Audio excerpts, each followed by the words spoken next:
Welcome to My Creative Corner 3, a podcast about quilting, crafting, creativity, and life in a northern town. You'll find show notes at mycreativecorner3.wordpress.com.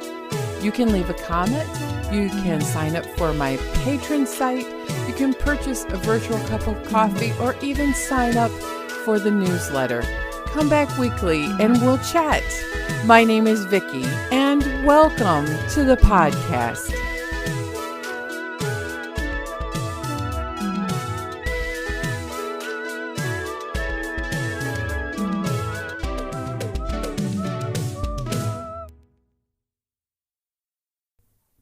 Hello, everyone. It is the 27th of April.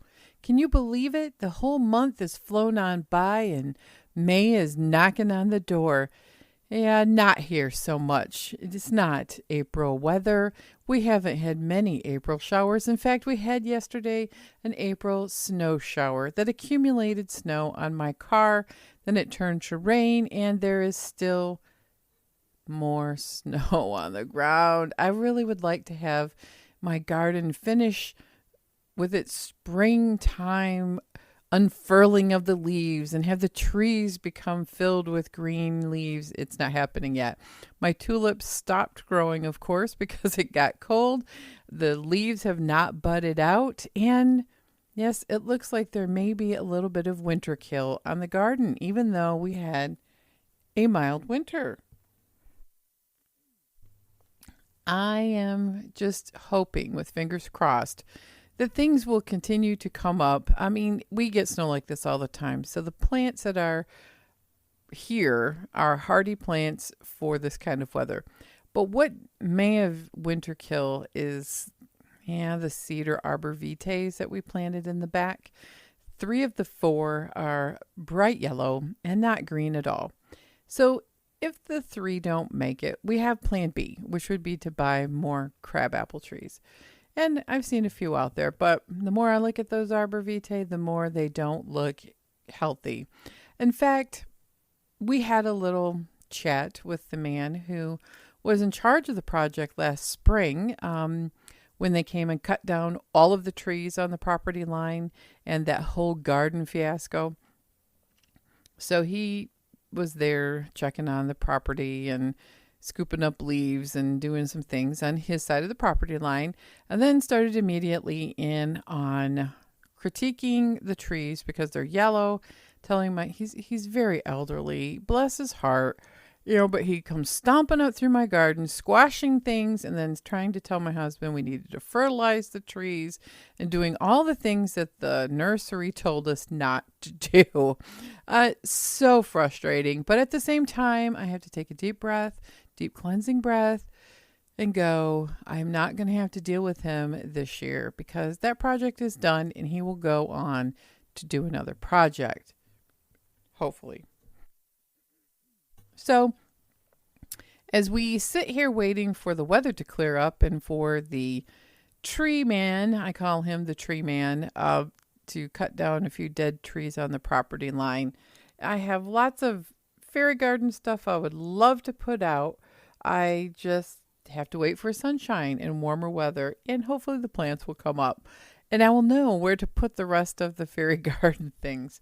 It's just waiting and waiting and waiting for spring. What will happen on a year like this, in my experience, is we won't really have a spring. It'll be like 3 days where it'll warm up again. The grass will turn green and grow, and the next thing you know, in May, it'll get summer-like weather. That happens sometimes.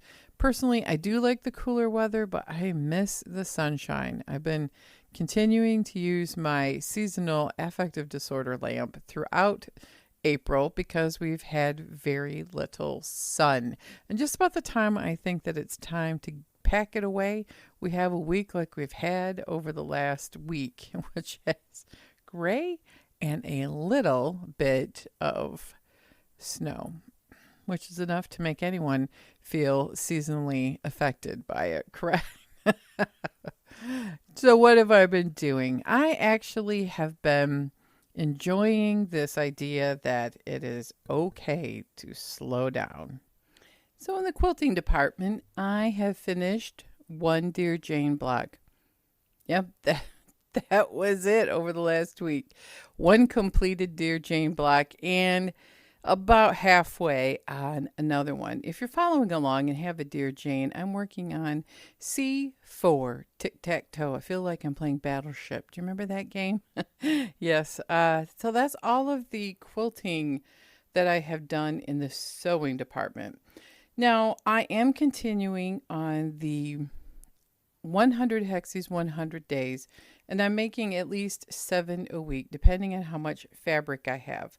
So last week was I Spy, and I had some Tula Pink little tiny scraps, and from it I cut out little eyes and kind of a creepy heart, as well as some of the bats and moon and Halloween type of designs that were on that. It was from the background of her De La Luna line. So I only did 7 last week because that's all I had. Now this week I've already done them, and I'm ahead. I did 9 because I had several little charms, and this week's theme is big and small.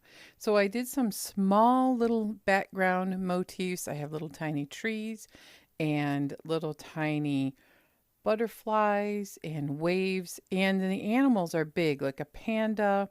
Actually, it's 2 pandas, a buffalo, and a moose, and a bear. So these are from some North American travel charm pack that I had. I think I got it in a scrap bag. And it's really fun because it had all kinds of North American animals and scenes. So big and small, it fussy cut really quite nicely. So I have had a week of being pretty slow on the quilting front, but that's for a reason. Yeah, you can probably tell my sinuses are flared up, but this time after the sinus infection, and now we've had change of weather and snow, and then this afternoon we had thunderstorms, so it melted the snow. Exciting, isn't it? Rain and thunderstorms, but all of that triggered my middle ear problem. If you want to read more about it, I did write about it last week on Saturday Morning Coffee. But when I'm really dizzy, which is a type of vertigo, and then I get loud ringing in my ears. I have ringing all the time, but it's really loud. And I really shouldn't be using a rotary cutter or running sewing machines. So I took a week off of doing a lot of machine cutting. I use scissors to cut my hexagons out while I'm sitting in my chair so I don't have to stand up and feel dizzy.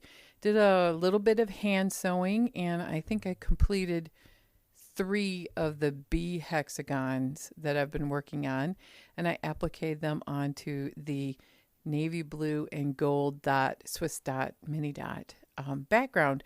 So that's coming along, but it's slow. It is a little bit slow, and that's great because I was feeling a little stressed. I don't know what it was about this month where I felt so stressed. Work has been really busy, and I think it's just, pandemic fatigue. So a deep breath. So what have I been working on with my sister in the Our Creative Souls segment or crafty segment? She is going great guns on her garden, and she is resetting a few flower beds and getting ready for the kids' pool to get set up above the ground, and moving shrubs and bushes and all kinds of things. And it makes me jealous because we had snow, so I'm not doing a whole lot of moving anything around. But I got obsessed about those. Remember the Granny Square bags that I made? There were 13 hexagons, and they were on an X setting, kind of on point, with half of the granny wrapped around to the back on the 2 sides and on the bottom. Well, I couldn't find the handles that I wanted, and I really got upset about it because I had something in mind, and I know darn well at one time I saw it locally, but nobody has bag making things right now. Not one thing. So I was grousing about it to my husband, and he goes, just go on Amazon and find some. And I did. I looked on Amazon, and everything was going to be like May, June, July, August before it could get here. But on the day he told me to go look on Amazon, I found some really dark blue that goes well with the pinks and purples, little short handles, which is what I wanted, that have snaps on the bottom. So you wrap it around the loops on your bag or a hole in your bag if it's a purse that you've sewn, and you just snap them. And the great thing is you can put them off and on, probably not too often or wear the snap out, but you could at least wash the purse. These are for little kids. I mean, I wanted a nice handle that they maybe could grow into the bag a little bit. But at the same time, even if you're an adult, you want to be able to wash a yarn bag. They're fully lined, and I'm actually very, very proud of how they turned out. I was in a Target a couple weeks ago. So my gardening escapades was I was in this Target, and in the dollar segment, there were little tiny kits that had seeds in little tiny pot, and you could sow your seeds. And I just wanted something small. I had this urge to sow a few seeds, but I knew the spring was lagging, and I didn't want to do a lot of seeds. And these were forget-me-nots.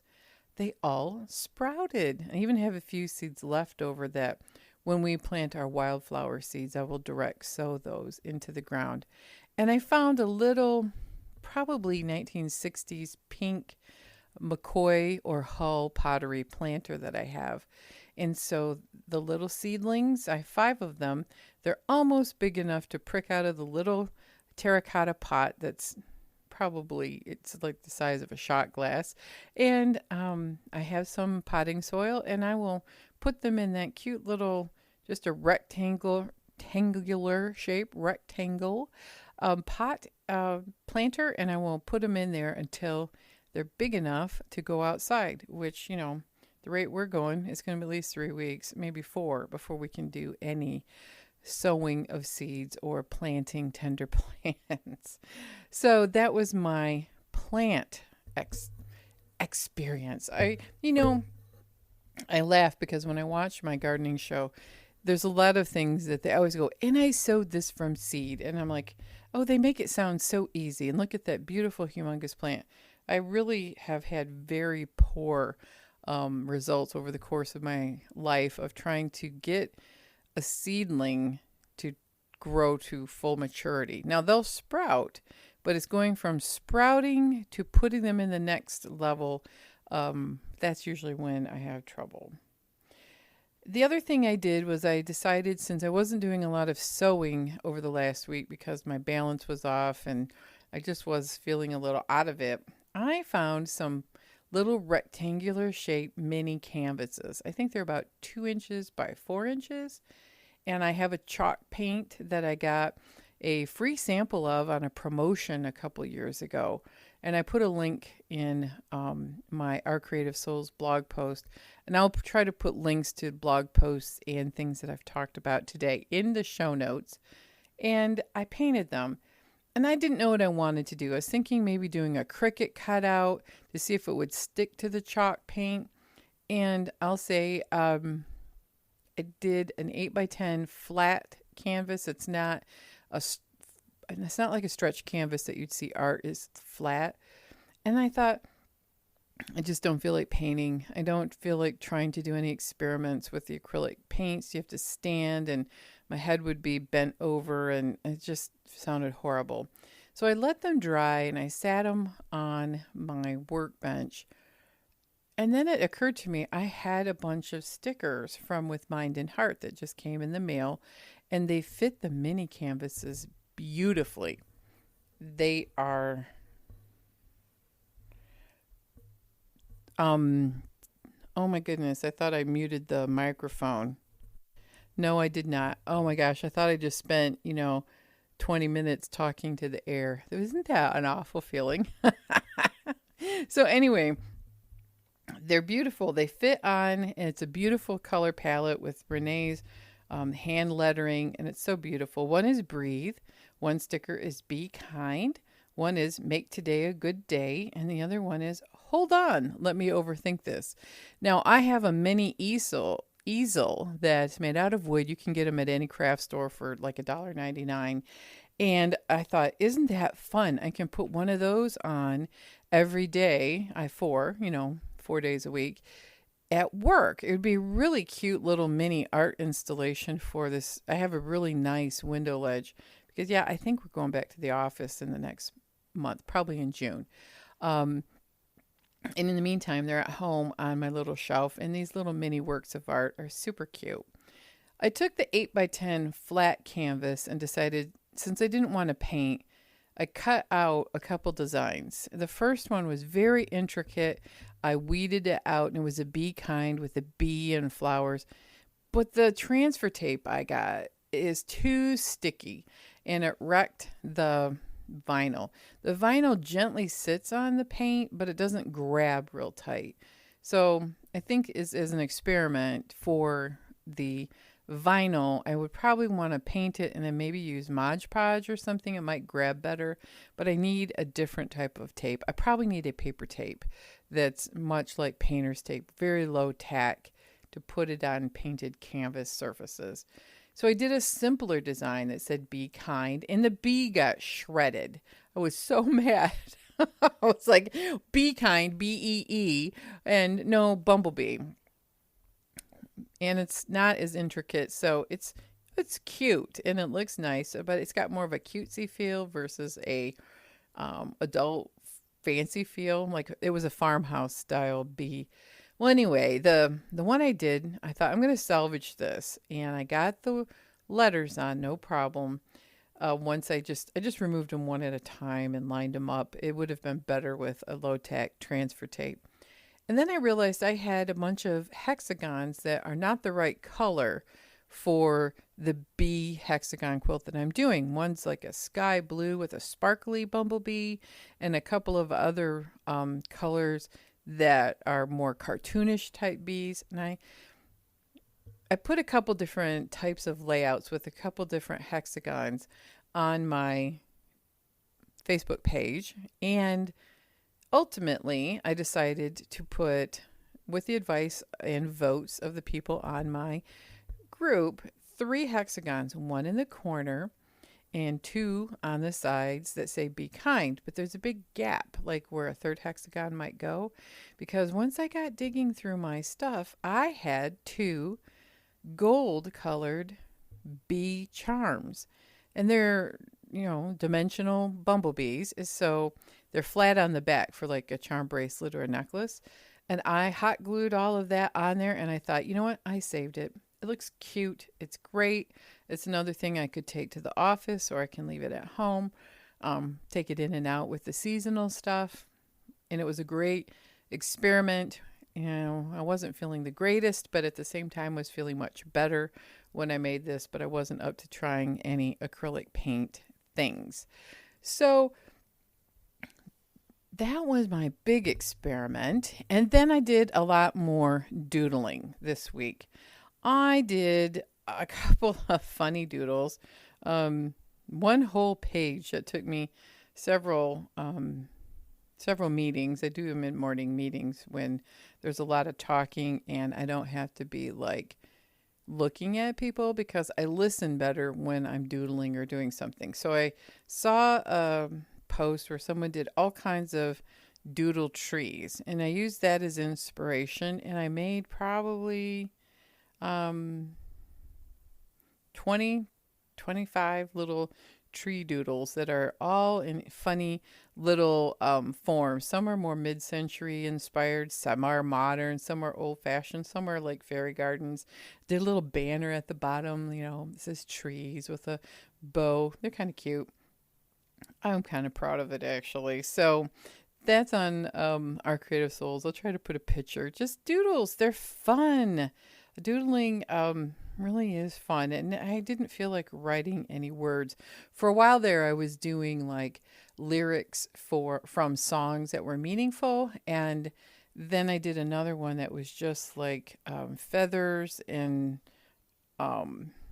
shapes that you would see like in a field, a wildflower field, like a dandelion head and vines of grass blades and weeds and stuff. So I've been practicing some more doodles in those kind of contexts versus a true Zentangle tiles, or that's a specific type of, size and repetitive, what do they call strokes? There we go. Boy, I'm having trouble coming up with words. I'm having word problems. So, and then I think I'm going to keep trying to practice those things. And then I want to get some more batik out, and I ironed some wax paper on the back for stiffness, and then practice some of these shapes that I've taken from paper and put them on a light colored batik. And I use an IdentiPen, and I really like just the black and white look of it. Even though the batik may be a color, but it's just the black pen. Yeah, I guess some people think it's like tattoo art, but I don't. It's just doodles, and I think it's fun. So that's all of the things that I have crafted this week. I've spent a little more time. I made a video that is on YouTube, and my channel is my name, Vicki Holloway. But now, what was the video about, Vicki? I don't remember. Lessons from my Dear Jane quilt. And yeah, it's just kind of funny. I'm not going to spoil the video, but it's funny how when you're working on a project sometimes, especially this kind of quilt where it's a historic quilt and you don't really know much about the person, you just know facts like when they were born, when they died, where they were on census records, and we even know where she's buried, but we don't know a whole lot of why she made the quilt or inspiration, except it was made during the Civil War, and she kept count of how many pieces that she made, cut out and used in that quilt. So I made some assumptions about Jane Stickle, who made Dear Jane, and I talked about that in the video, as well as lessons I've learned about myself and about observations of things that I have learned and have translated that into my everyday life. So those are the things I have accomplished this week. Now, what do I want to do this next week? I am pretty obsessed with Minky Kim, and she has the cutest aesthetic, and she came out with some fruit-shaped coasters. They're tiny little patchwork on half of an apple, pear, and a lemon. And then the other half is a low volume. And then she used some felt for leaves. I bought them because they're the perfect shape, because she bound them, and I wanted to know the trick of binding. And I love this pattern. Now, I haven't started making them yet, and binding scares me a little bit. But fabric coasters are fun. They're almost instant gratification projects. They're practice on precision piecing, as well as you quilt this before you bind it. So doing sewing machine, tiny quilts basically is what they are. So I want to make some of those, and I think I'm going to make another round bag, the string bag that I made a couple of weeks ago, with some different fabrics, because you never know what the ultimate end vision of what you think, I guess, what your mind eye thinks is going to look like compared to what it really looks like when I pull fabrics for like a bag or even some quilts, because it just never ceases to amaze me how you can make something in a series and change colors in different, like the granny squares, or say 9 patches, or any other block, and all you do is change the value of the colors or reverse what's dominant and what's in the background, and it's like magic. It changes the look on the block so much. And I think I want to make another bag because I want to make one with lighter colors, and maybe something more for my adults on my Christmas list who might enjoy some sort of a drawstring bag. And now that I know where I can buy handles, because Minky Kim's pattern has leather handles that are screwed into this lip that is on her bag that separates the stiff bottom from the patchwork top that is closed with a drawstring. So I'm really, really excited about potentially 2 of her projects. They're so cute and sweet, and I have a few cute and sweet fabrics, but I need to probably get some more. I need to rifle through the stash to see if I have more cute and sweet projects that you could make more like her aesthetic. Of course, the only way to get her aesthetic is to buy her fabrics because honestly, it's her fabrics that are just so adorable. And the other thing she did for the binding is she used a plaid, but the plaid I think is set on point. It's not a plaid. It's almost like a checkered gingham. And they're so cute on that binding. And she used like red for the apple, yellowish green for the lemon, and the other one is a pear, which is more of a lime colored. And I thought, no, if I want 4 in a set, then I could make a lemon and a lime, right? So you could do all kinds of things, or I can make 2 apples, a red apple and a green apple. Or I can make all apples, like 4 apples for one person and 4 lemons for the other. I don't know, or mix them all up, 2 and 2. Just, you can have fun with it. And I'm looking for light, easy, and fun. Next, I'm going to load on the long arm, one of my littler quilts, and just kind of go slow. Hopefully, my balance will be a little bit better. So I've been kind of intrigued because something from the 90s has kind of become new to a new generation of people on the internet. And it's got me thinking because I kind of always pictured myself as an evolution of my ideas that I drew from another person who lived in the past and who died earlier. I want to say somewhere in the early 2000 teens or 2008 maybe, is Tasha Tudor. Do you guys know who Tasha Tudor is? She was a lady who wrote Corgiville, and she did tons of very sweet illustrations. She's an artist. She lived a very eccentric, very cool life, and I really kind of always wanted to emulate her, even though I can't draw and paint cute little corgis or write children's stories. She did like collections of recipes from her family with her adorable designs that just illustrated it all. She did cards and all kinds of things. So she has a very sweet early 1900s feel to her artwork, and the corgis are just adorable. At one point I thought I needed a corgi because of Tasha Tudor, but her garden was a wild cottage garden, and I saw her first in an old magazine from the 90s called Victoria. And that's talk about maximalism, right? See, that's where the cluttercore maximalism in me started. I always had this thing for Victoriana, and then it got to be too much, and I tried to go minimalist and modernize a little bit. But I think there's a way in the current decor that you can blend both. But anyway, I digress. Tasha Tudor has popped up on TikTok and some videos and blogs where she lived a life of an independent woman.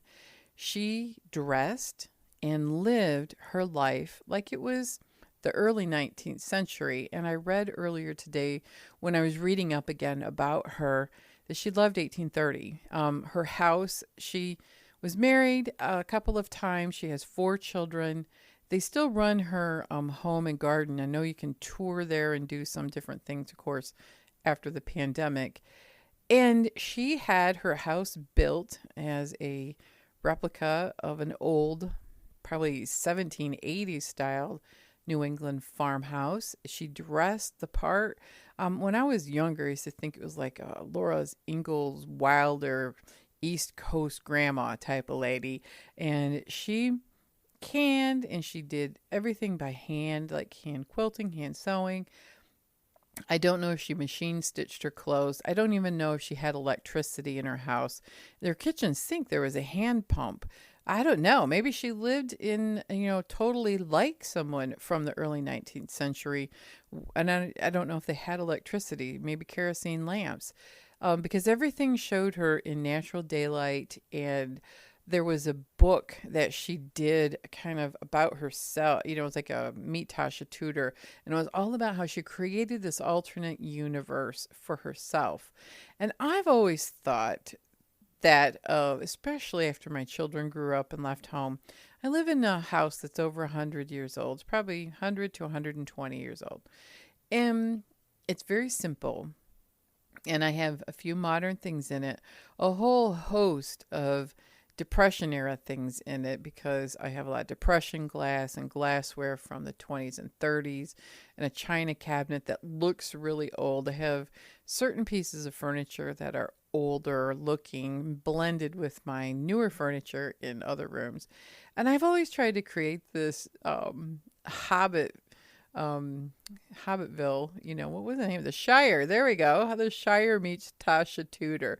This sweet place, and I'm kind of short, and I've been called Hobbit a good chunk of my life because I love Lord of the Rings and I love the Hobbits. And just making a wild and crazy, comfy, cozy, independent, alternate world within my house. Well, that only got worse, right, over the pandemic. And I just was reminded of seeing these people who just discovered her work and her independent, fierce spirit of just, she lived alone. She had support, I know, of her children who didn't live too far from her, and doing everything in almost a badass kind of way, right? I mean, who wears clothes from the 1830s? She had her hair up in a snood. She wore these long billowy dresses, with a wicker basket that she carried to the grocery store to get her food. I mean, that's just pretty cool. Now, I don't think I would go that far with the clothes because that's a lot of fabric and that's a lot of work and a lot of laundry. I like my comfy yoga pants. So this blending of the two ideas with a few modern conveniences of the internet, air conditioning, and my comfy yoga pants that are so comfy. I don't want to leave them home. In fact, I will move to the next thing here shortly. But yeah, Tasha Tudor, if you've never heard of her, you can find her books at the library, and her art is just so sweet. Kind of like that 30s, early 40s sweetness, and little corgis dancing. And she has like Christmas cards and Christmas collections over the years. Just gorgeous stuff. And I know you can buy some of her books and stuff are still available, but just reading about her, but her garden was so amazing. I think they even did like a PBS special once on her. But anyway, the one book that was called The Private World of Tasha Tudor, and I don't think it's in print anymore, but you might find it at the library. And there's another one that I read. It's called Take Joy, The Magical World of Tasha Tudor. And I know she knitted and she sewed and she did all kinds of things. And I think our library might still have it. The most famous picture outside of the corgis is one of a little girl in winter with her two cats, and she's snowshoeing. Looks like she's supposed to be dressed from the early 19th century in a bright red dress and hat with a cape around her. It's just so sweet. So, yeah, check out Tasha Tudor. So, I'm going to close with the reality check. I knew that I needed to. I haven't bought a lot of clothes for the office because I keep thinking I'm going to lose weight. Well, I haven't. I've stayed exactly the same where I have been for the last decade, even though I'm trying really hard to lose weight. But I thought I want some more comfy pants for work. So I ordered some knit pants that zip up and they're full length. I had a problem last year of only finding 3/4 length pants. And in northern Michigan, your ankles get darn cold. And, if I had tall boots, I could wear my comfy pants. But I don't have tall boots in the winter. I don't have tall ones. I just have my Birkenstocks. Now, if Birks came in tall boots that looked decent with comfy pants. Now, there's a trend, isn't it? Now, when it gets warmer, you can go with Birks without socks. But, I mean, there's just that whole part of your ankles freezing. So I found some full length. And I also found a baby doll style top It's not long enough to be a mini dress, but it's, a nice long length that I can probably wear with my comfy pants to work.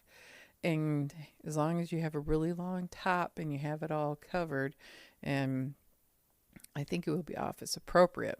So I'm hoping that I can find a couple more longer shirts to wear with my comfy pants. I have tried to put on regular pants and they still fit. They feel so constricting and confining. So yeah, I'm working on my abs and my core right now, just trying to tighten them up because the pants will fit better. And if I lost 10 pounds, they would fit even better, which I might be able to do if I really put my mind to it by the time we have to go back to the work and wear pants with a zipper. Just fashion.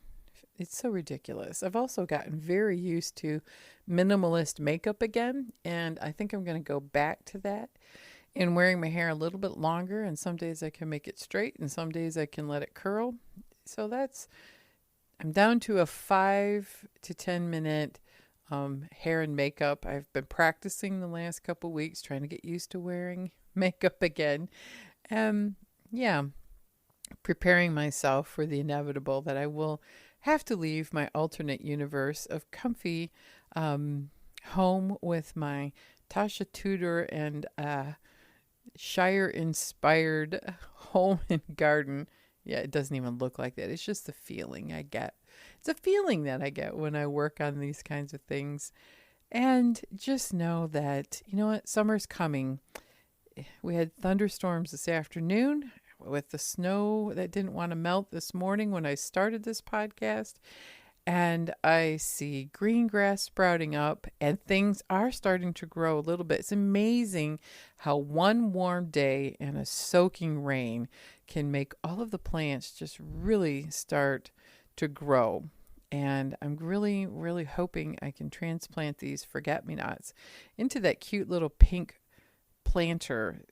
Probably by the weekend, they should be big enough and strong enough to withstand transplanting. And maybe they'll go out in the garden when we can plant the wildflower seeds. I just want that cottagey, full look. And I think that's the one thing that I'm looking forward to is having that, because I was so devastated with the changes in the property line and the trees being gone. And I had a nice wild natural border that was a natural screen between the neighbors, which is a parking lot, and my property. But I think we can recreate some of it on a smaller scale. So you have a great day.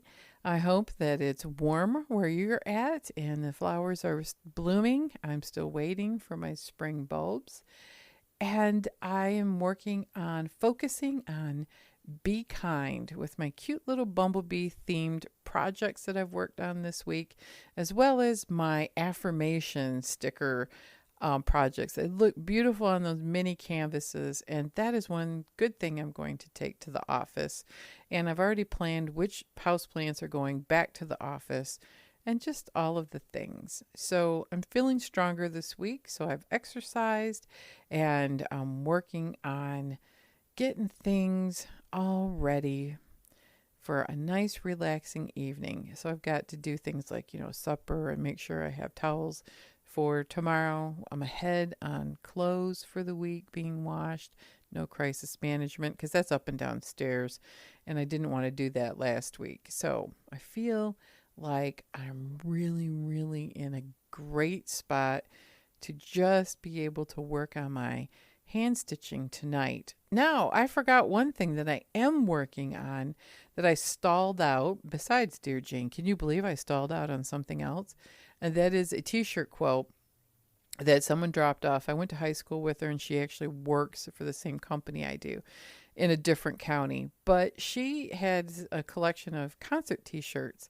And so I am over halfway having them pieced. I had them all fused and cut. And now I am putting them together like a jigsaw puzzle, which is my favorite part.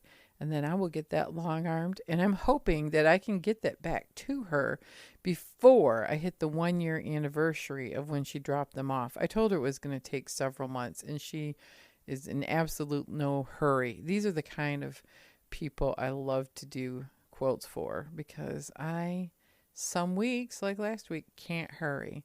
So don't hurry. Live your life like Tasha Tudor. She took joy in all of the simple things of her garden, to her knitting, to her corgis, and drawing pictures and making art with it. So in your own way, whether that's quilting, doodling, or maybe even trying to sprout some forget-me-not seedlings, you have a most wonderful week. Be creative and quilt on, everyone. Remember, you can find the show notes on my Creative Corner 3. You can also buy me a cup of coffee, a virtual cup of coffee, on my Etsy shop or through Ko-fi, all of which you can find the links on mycreativecorner3.com. Thanks, and have a great week, everyone.